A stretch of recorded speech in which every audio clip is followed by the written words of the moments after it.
Hello विद्यार्थियों, hello students, कैसे हैं आप सभी। एक बार फिर से आपका केमिस्ट्री की ओर में हार्दिक स्वागत है और हम डिस्कस कर रहे हैं आजकल ट्रांजिशन एलिमेंट्स और लैंथेनाइड एक्टिनॉइड्स यानी f block elements. Okay, so today we will finish transition elements. Okay, and in the previous video we have discussed so many oxo ions and oxides of transition elements, and one more important oxide what we have discussed was K2Cr2O7, that was potassium dichromate. So likewise potassium dichromate, one more important oxidant we will take today is KMnO4, potassium permanganate. Okay, out of potassium dichromate and potassium permanganate, one question in board exams and in so many competitive exams is fixed, that will be asked definitely. So because there are so many inorganic reactions involved in this discussion, so you have to revise it again and again. Okay, so that you take care of. So KMnO4 and whatever compound we discussed, first of all we have to synthesize it. Am I right? And the same thing here we will do how to synthesize KMnO4. Okay, how to synthesize potassium permanganate. So for the synthesis of potassium permanganate, the manganese ore, that is pyrolusite. What pyrolusite is used, and pyrolusite is fused with the base like KOH. Okay, and in the presence of oxidizing agent like KNO3 or even oxygen directly we can use. Okay, so in the presence of oxidizing agent or oxygen, what we are getting, we will get a potassium manganate. Okay, so this is the process where at bulk level KMnO4 is prepared. Okay, so at bulk level what we take pyrolusite, that is manganese dioxide, and it is fused with the KOH. Okay, or reacted with the KOH, and in the presence of like KNO3 or oxygen, what you will get, potassium manganate, that is dark green colored material. Okay, so that is filtered off, of course it is filtered off, and then it is disproportionate. Then it is disproportionated by using either acidic medium or even it can be bubbled with carbon dioxide. So that is also behaves as an acid. So acidic disproportionation reaction happens here. This manganate will get converted into permanganate and manganese dioxide. Okay, so this is how you will get what KMnO4 at bulk level. Okay, this is general process, general preparation method.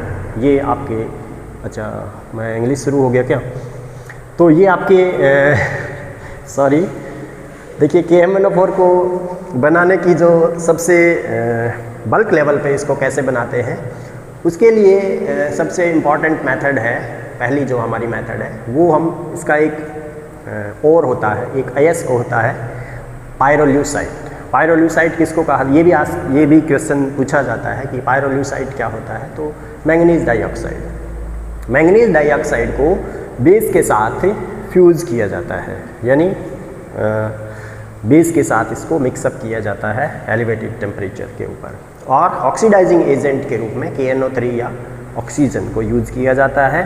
तो इस process से हमें क्या मिलता है, इस process से हमें पोटेशियम मैंगनेट मिलता है। क्या मिलता है भाई, पोटेशियम मैंगनेट मिलता है। उस पोटेशियम मैंगनेट को फिर क्या किया जाता है, डिसप्रपोर्शनेशन रिएक्शन करवाई जाती है। कौन सी reaction, disproportionation reaction. Disproportionation reaction का मतलब ये होता है कि ऐसी रिएक्शन जिनमें एक ही मेटल है यहाँ पे, या एक ही एटम जो है वो उसका ऑक्सीडेशन भी होता है और उसका रिडक्शन भी होता है। तो यहाँ पे मैंगनीज का ऑक्सीडेशन और मैंगनीज का ही क्या होगा, रिडक्शन होगा, यानी मैंगनीज +4 भी बना देखो और +6 से +7 भी बना, तो ऑक्सीडेशन भी हो गया, यहाँ से यहाँ आया तो ऑक्सीडेशन, यहाँ से यहाँ आया तो रिडक्शन हुआ है। तो डिसप्रपोर्शनेशन किया जाता है कार्बन डाइऑक्साइड की बबलिंग से, यानी कार्बन डाइऑक्साइड को उस सॉल्यूशन में से पास किया जाता है, बबल किया जाता है, या फिर H2SO4 से भी उसको एसिडिफाइड किया जा सकता है, तो आपको KMnO4 मिल जाएगा और क्या मिल जाएगा साथ में MnO2 मिल जाएगा। ठीक है, तो ये रिएक्शंस आप 4-5 बार लिखेंगे तो आपके ये दिमाग में बैठ जाएंगी, इसलिए आप इससे घबराने की ज़रूरत नहीं है कि ये कितनी सारी रिएक्शंस हैं, ज़्यादा नहीं है ना। 3 ही रिएक्शन हैं आपके प्रिपरेशन मेथड की और तीनों लगभग एक समान है। दूसरी कमर्शियल लेवल पे, कमर्शियल लेवल पे का मतलब ये है कि इसको अगर बेचने की दृष्टि से या सेलिंग की दृष्टि से अगर प्रिपेयर किया जाता है तो उस कंडीशन में भी यही MnO2 का जो पायरोल्यूसाइट है उसको फ्यूज़ किया जाता है KOH के साथ और फिर ऑक्सीडाइज किया जाता है एयर के साथ, यानी ऑक्सीजन मिल जाती है। लगभग ये सेम ही प्रोसेस है। ठीक है जी, तो आपको पोटेशियम मैंगनेट मिलता है और पोटेशियम मैंगनेट का फिर इलेक्ट्रोलाइटिक ऑक्सीडेशन किया जाता है बेसिक मीडियम के अंदर। इलेक्ट्रोलाइटिक ऑक्सीडेशन का मतलब इलेक्ट्रोड और डाल करके और फिर इसका इलेक्ट्रोलाइसिस कर दिया जाता है, तो आपको क्या मिल जाता है KMnO4 मिल जाता है, यानी पोटेशियम परमैंगनेट मिल जाता है। ठीक है, लेबोरेटरी में इसको कैसे बनाते हैं? लेबोरेटरी में इसको बनाने के लिए मैंगनीज ऑक्साइड लेते हैं। कौन सा ऑक्साइड? मैंगनीज ऑक्साइड, यानी MnO ले लिया जाता है और MnO का ऑक्सीडेशन ये आपका परऑक्सो डाइसल्फ्यूरिक एसिड से किया जाता है। परऑक्सो डाइसल्फ्यूरिक एसिड, और परऑक्सो डाइसल्फ्यूरिक एसिड से जब इसका ऑक्सीडेशन करते हैं तो हमें क्या मिलता है? सीधा पोटेशियम परमैंगनेट मिलता है। ठीक है, तो ये 3 रिएक्शंस हैं और तीनों ही इसमें बस परऑक्सो डाइसल्फ्यूरिक एसिड लिया है, बाकी तो सेमी रिएक्शन है। तो इन तीनों रिएक्शन से हम क्या बना सकते हैं भाई?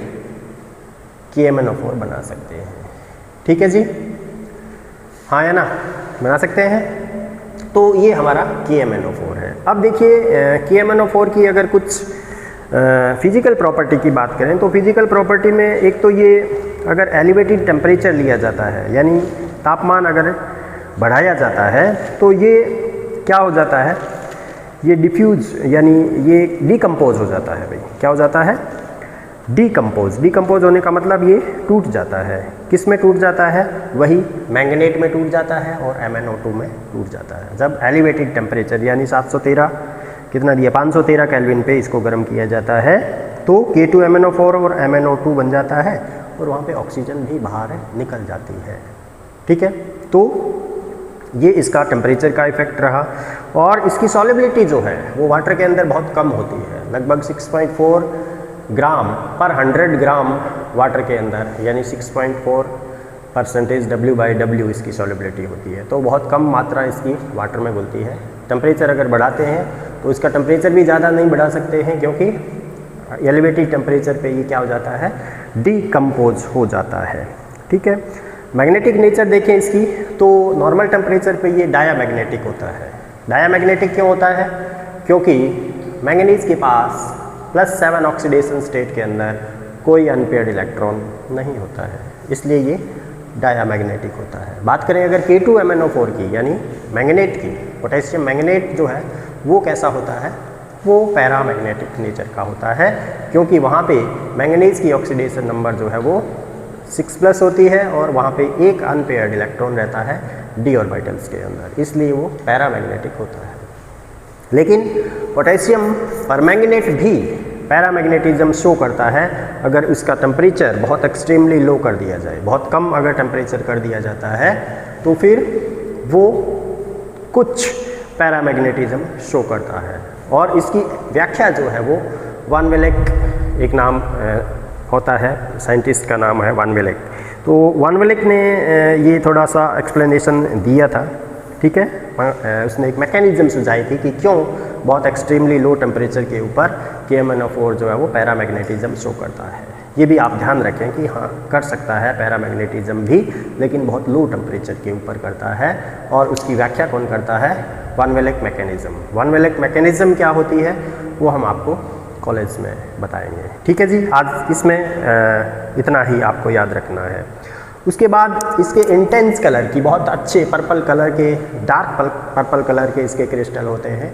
तो उसकी वजह ये होती है कि KMnO4 में क्योंकि उच्च ऑक्सीकरण अवस्था होती है मैंगनीज की, तो जो ऑक्सीजन का इलेक्ट्रॉन क्लाउड है वो ऑक्सीजन से कुछ हद तक मैंगनीज की तरफ शिफ्ट होता है और इसको बोला जाता है ligand to metal charge transfer, LMCT।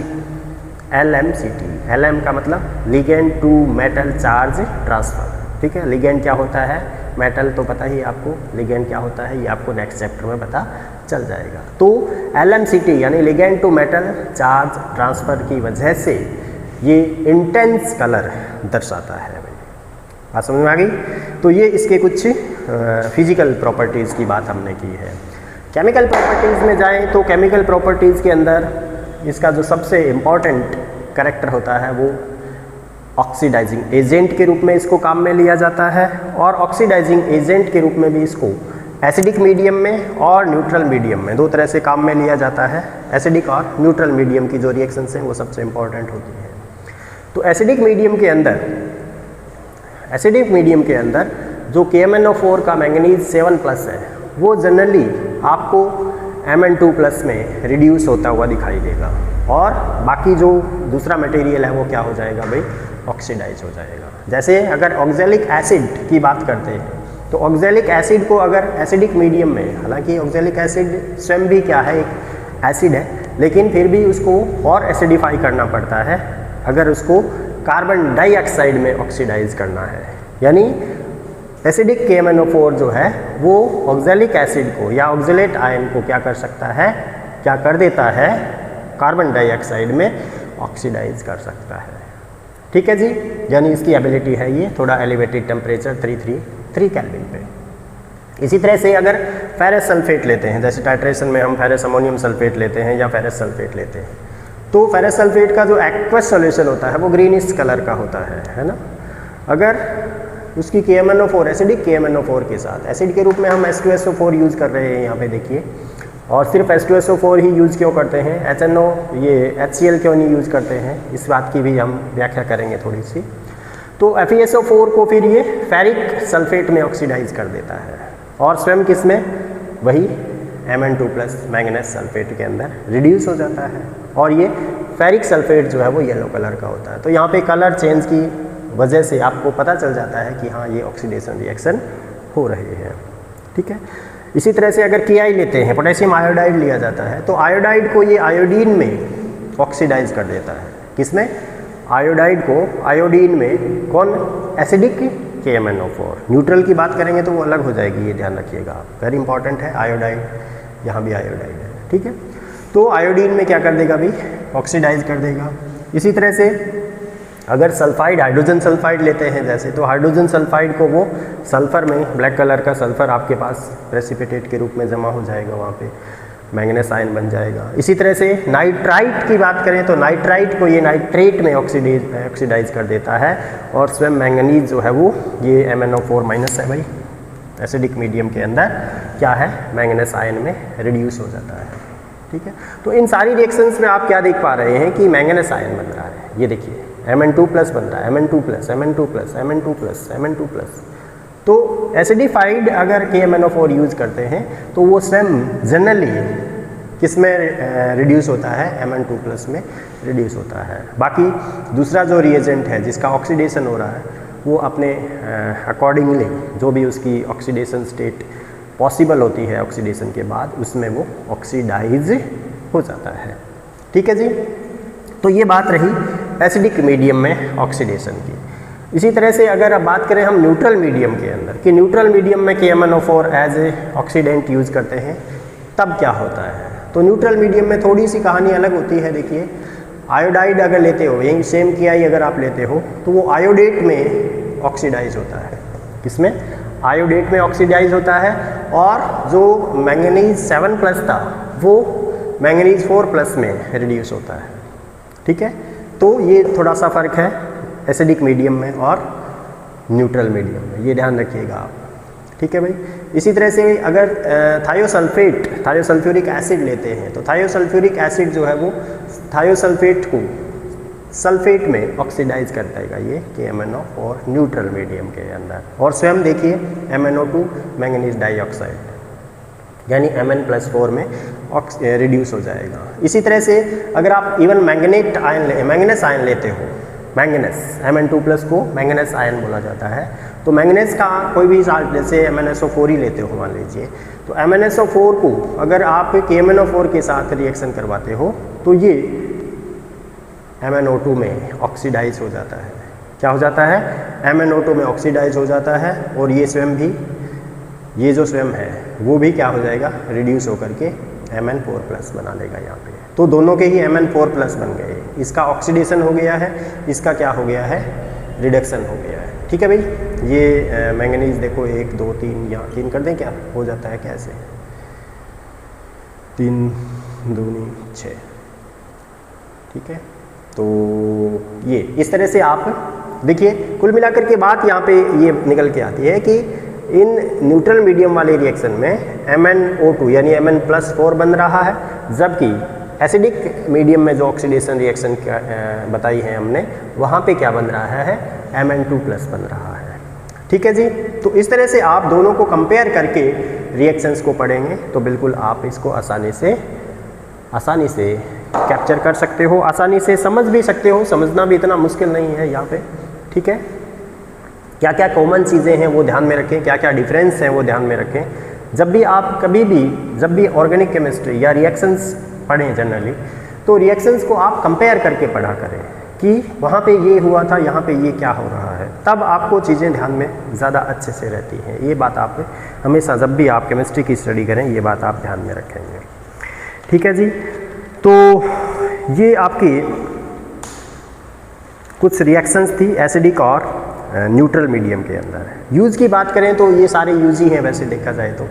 Titration में इसका यूज़ होता है KMnO4 का। जब हम लेबोरेटरी में आपके 12th स्टैंडर्ड में टाइट्रेशन करते हैं तो KMnO4 को एज ए ऑक्सीडाइजिंग एजेंट या टाइटर के रूप में हम काम में लेते हैं इसको। तो क्वालिटेटिव एनालिसिस में इसको काम में लिया जाता है। इसके अलावा इसको जो वूल या जो टेक्सटाइल मटेरियल होता है ना, तो वहाँ पे इसको ब्लीचिंग एजेंट के रूप में भी काम में लिया जाता है। ब्लीच कर देता है ये कपड़े को अच्छे से। ठीक है जी, और इसका जो यूज डेंटिस्ट भी इसका यूज करते हैं। देखिए, ये एक डिसइंफेक्टेंट की तरह भी काम करता है या बैक्टीरियासाइड की तरह भी काम कर सकता है ये। और इसका बहुत ही डाइल्यूटेड सॉल्यूशन जो है वो आपको कुल्ला करने के लिए दिया जाता है ना, गार्लिक करने के लिए आपको दिया जाता है।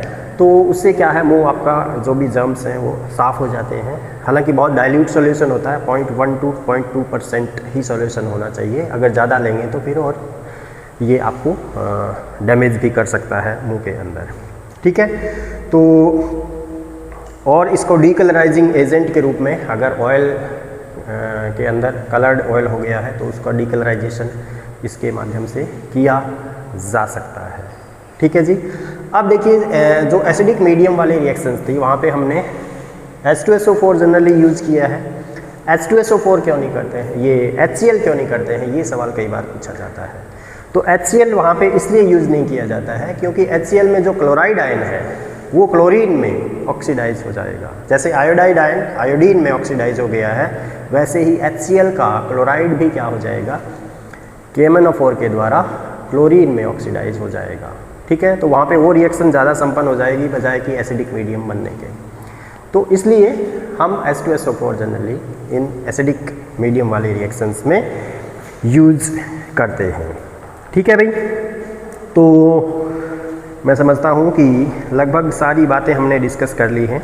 हाँ, स्ट्रक्चर की बात रह गई है कि जो हमारे मैंगनेट और परमैंगनेट दो आयन हैं, मैंगनेट आयन और परमैंगनेट आयन, दोनों की जो स्ट्रक्चर है वो टेट्राहेड्रल स्ट्रक्चर होती है, जिसके सेंटर में मैंगनीज होता है और 4 ऑक्सीजन टेट्राहेड्रॉन के चारों कोनों की ओर निर्दिष्ट रहते हैं। ठीक है जी, अगर बात करें मैंगनेट की तो मैंगनेट में अगर हम कैनोनिकल स्ट्रक्चर या रेजोनेटिंग स्ट्रक्चर बनाएं तो 2 ऑक्सीजन डबल बॉन्डेड होते हैं और जो डबल नेगेटिव चार्ज है वो 2 ऑक्सीजन पे बियर किए रहता है। लेकिन देखिए, ये 2 ऑक्सीजन ये वाले ही नेगेटिव हो कोई ज़रूरी नहीं है, ये दोनों हो सकते हैं, ये दोनों हो सकते हैं। अगर ये दोनों होंगे तो यहाँ दोनों डबल बॉन्ड आ जाएंगे, अगर ये दोनों होंगे तो यहाँ डबल बॉन्ड आ जाएंगे दोनों। तो कुल मिलाकर के ये जो नेगेटिव चार्ज है वो चारों ऑक्सीजन पर एक समान फैला रहता है। इसका मतलब ये प्रॉपर डबल बॉन्ड भी नहीं है और प्रॉपर सिंगल बॉन्ड भी नहीं है। इस तरह से आप शो कर सकते हैं। डबल नेगेटिव पूरे आयन के ऊपर फैला हुआ है। इसका मतलब ये नेगेटिव चार्ज जो है वो चारों ऑक्सीजन पे एक समान रूप से फैला हुआ है। चारों बॉन्ड लेंथ की बात करें तो वो एक समान होती है। सेम कहानी आपकी परमैंगनेट पे भी लागू होती है। ये सिंगल बॉन्डेड ऑक्सीजन यहाँ मैंने शो किया है, ये भी हो सकता है, ये भी हो सकता है, ये भी हो सकता है, यानी 4 रेजोनेटिंग स्ट्रक्चर बन सकते हैं इसके, 4 अनुनादी संरचनाएं बन सकती हैं इसकी। इसका मतलब ये नेगेटिव चार्ज चारों ऑक्सीजन पर एक समान रूप से वितरित रहता है और इसी वजह से चारों बॉन्ड लेंथ क्या होती हैं, एक समान होती हैं। तो ऐसी सेम स्ट्रक्चर ऐसी आप सिंगल नेगेटिव की भी शो कर सकते हैं। ठीक है जी, तो टेट्राहेड्रल स्ट्रक्चर होती है कुल मिलाकर के, ये बात आपको ध्यान में रखनी है। ठीक है जी, तो ये थे हमारे पोटेशियम परमैंगनेट। अभी चेक कर लूँ मैं अगर कुछ बाकी रह जाता है। ठीक है, तो शायद कुछ बाकी और रहा नहीं है भाई, मेरे ख्याल से हमने सब कुछ जो है वो डिस्कस कर लिया है। ठीक है जी, तो आज के लिए इतना ही और इसी के साथ हमारा जो डी ब्लॉक एलिमेंट्स उनकी जो डिस्कशन है वो लगभग इस लेवल पे हम कर चुके हैं। कल से या नेक्स्ट वीडियो में हम क्या करेंगे डिस्कशन, हमारे जो आंतरिक के संक्रमण तत्व हैं यानी हमारे लैंथेनाइड्स और एक्टिनाइड यानी एफ ब्लॉक के जो एलिमेंट्स हैं उनका डिस्कशन करेंगे और 2-3 वीडियो में वो भी हम ख़त्म कर देंगे। तो कुल मिलाकर के हमारा ये चैप्टर क्या हो जाएगा, मोस्ट प्रोबेबली इस वीक ख़त्म हो जाएगा अगर सब कुछ से अच्छे से चला तो आप हंसते रहिए, पढ़ते रहिए, मुस्कुराते रहिए, चैनल को सपोर्ट करते रहिए। ठीक है जी, वीडियो देखते रहिए, सेल्फ स्टडी ज़रूर करिएगा। सिर्फ वीडियो देखने से आपका कल्याण नहीं होगा, ये मैं आपको बता देता हूँ। तो thank you very much for watching, have a nice day.